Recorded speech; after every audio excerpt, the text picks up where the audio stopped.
উনি সুযোগে ওনার নামের 666 কোটি মামলা খালাস করে নিচ্ছে। সবাই বলেন সুবহানাল্লাহ।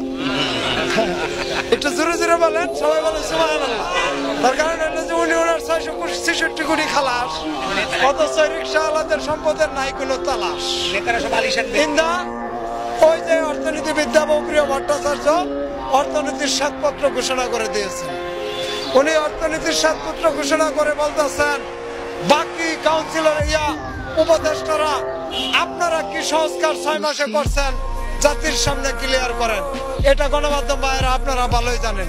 আমি দেবপ্রিয় ভট্টাচার্যের কাছে একটি প্রশ্ন করতে চাই, আপনি যে অর্থনীতির শ্বেতপত্র ঘোষণা করলেন, এই যে নিপীড়িত চালক এদের ব্যাংক ব্যালেন্স কত আছে দেখেন তো, কোন ব্যাংকে এদের কি অ্যাকাউন্ট আছে, এরা বছরে কয় টাকা কামায়, কয় টাকা আয় ব্যয় করে, আপনি কার শ্বেতপত্র ঘোষণা করলেন?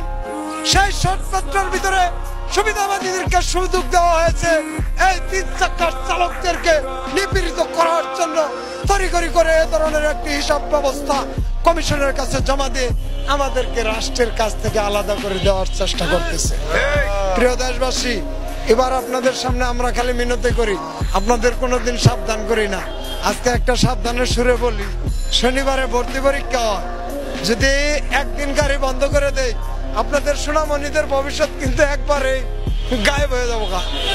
কোনো ভর্তি পরীক্ষার শিডিউল কিন্তু ঠিক রাখতে পারবো না। সাবধান করতেছি দেশবাসী, আমাদের পর অত্যাচার করার চাইতে আমাদের নিয়ে আলোচনা করেন। কি করবেন? ছেড়ে না চাবে ওই আয়ুব বাচ্চু কয়, পাগলা হাওয়ার জোরে ব্যাংকের টাকা গেছে উড়ে। আমরা রিক্সাওয়ালারা কি করে খাবো? হ্যাঁ, পাগলা হাওয়ার জোরে ব্যাংকের টাকা গেছে ওরে। এখন রিক্সাওয়ালার কপালে কোনো কর্ম করে খাওয়ার জায়গা নাই।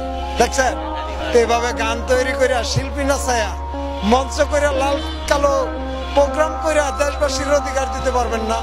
দেশবাসীর অধিকার দিতে হলে, সঠিক সংস্কার করতে হলে জুলাইয়ের যে ঘোষণাপত্র আছে ওটা আমাদের দিয়ে ঘোষণা করাইতে হবে। আমার লগে ওরা আলোচনা করে না, তারা রাষ্ট্রীয় দ্বিতীয় ভবন যমুনা দিয়ে দিচ্ছে।